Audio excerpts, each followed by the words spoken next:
دوسری طرف سے سرور عالم صلی اللہ علیہ وسلم اپنے چچا ابو طالب اور دوسرے خاندان کے ساتھ حضرت خدیجہ کے مکان میں تشریف لائے۔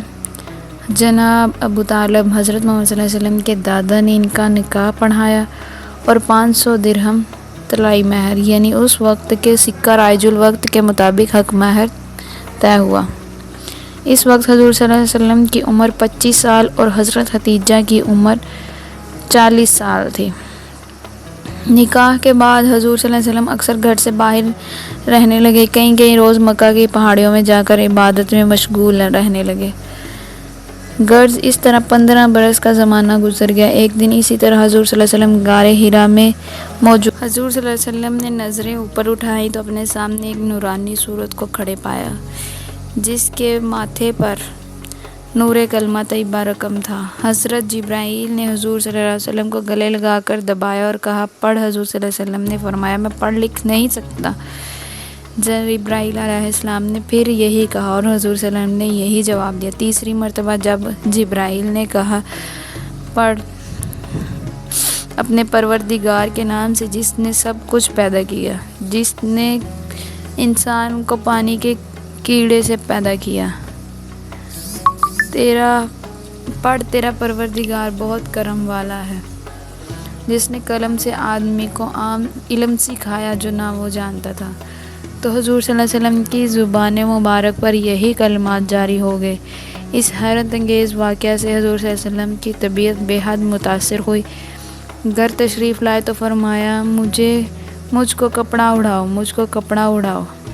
حضرت خدیجہ نے ایسے ہی کیا اور پوچھا کہ آپ کہاں تھے؟ میں سخت فکر مند تھی اور کئی آدمیوں کو آپ کی تلاش میں بھیج چکی تھی۔ حضور صلی اللہ علیہ وسلم نے تمام واقعہ بی بی خدیجہ کے سامنے رکھ دیا۔ حضرت خدیجہ نے فرمایا، آپ سچ بولتے ہیں، غریبوں کے دستگیر ہیں، مہمان نواز ہیں، صلہ رحم کا خیال رکھتے ہیں، امانت گزار ہیں اور دکھیوں کے خبرگیر ہیں۔ اللہ تعالیٰ آپ کو تنہا نہ چھوڑے گا۔ پھر آپ صلی اللہ علیہ وسلم کو ساتھ لے کر اپنے چچا زاد بھائی ورقہ بن نوفل کے پاس پہنچی۔ وہ زمانہ جاہلیت میں بت پرست ترک کر کے عیسائی ہو گئے تھے اور گزشتہ الہامی کتابوں تورات، زبور اور انجیل کے بڑے عالم تھے۔ بی بی خدیجہ نے تمام واقعہ حضور صلی اللہ علیہ وسلم کو پیش آیا ان کے سامنے بیان کیا۔ ورقہ بن نوفل یہ سنتے ہی بول اٹھا، یہ وہی ناموس ہے جو موسیٰ پر اترا تھا۔ اے کاش کہ میں اس زمانے تک زندہ رہتا جب آپ کی قوم آپ کو وطن سے نکال دے گی۔ حضور صلی اللہ علیہ وسلم نے پوچھا، کیا یہ لوگ مجھ کو نکال دیں گے؟ ورقہ نے کہا، ہاں، جو کچھ آپ پر نازل ہوا ہے، جب کسی پر نازل ہوتا ہے تو دنیا اس کی مخالف ہو جاتی ہے۔ اگر میں اس وقت تک زندہ رہا تو آپ کی بھرپور مدد کروں گا۔ اس گفتگو کے بعد ورقہ کا بہت جلد انتقال ہو گیا، تاہم حضرت خدیجہ کو یقین کامل ہو گیا کہ حضور صلی اللہ علیہ وسلم رسالت پر فائز ہو چکے ہیں۔ چنانچہ وہ حضور صلی اللہ علیہ وآلہ وسلم پر ایمان لے آئیں اور عورتوں میں سب سے پہلے ایمان لانے والی خاتون حضرت خدیجہ تھی۔ نکاح سے حضور صلی اللہ علیہ وسلم سے نکاح کے بعد حضرت خدیجہ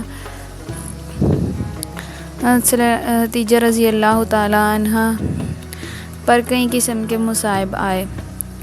حضرت محمد صلی اللہ علیہ وسلم کی جان نثاری کا حق بھی انہوں نے ادا کیا۔ حضرت خدیجہ الکبریٰ کے اسلام لانے کے بعد سرور کائنات کے متعلقین میں سے بھی اسلام کی تڑپ پیدا ہوئی۔ نوجوانوں میں حضرت علی، بڑوں میں حضرت ابوبکر اور حضرت زید بن حارثہ سب سے پہلے ایمان لائے۔ اس کے بعد سید الفطرت اصحاب بھی آہستہ آہستہ حلقہ اسلام میں داخل ہونے لگے۔ حضرت خدیجہ کو اسلام کی وسعت پذیری سے بے حد مسرت حاصل ہوئی اور وہ اپنے غیر مسلم عزیز و اقارب کو بھی اسلام لانے کی ترغیب کرتی۔ انہوں نے اپنے تمام زر و مال اسلام پر نثار کر دی اور اپنی تمام دولت یتیموں اور بیواؤں کے لیے وقف کر دی۔ ادھر کفار قریش نو مسلم پر طرح طرح کے ظلم ڈھا رہے تھے اور تبلیغی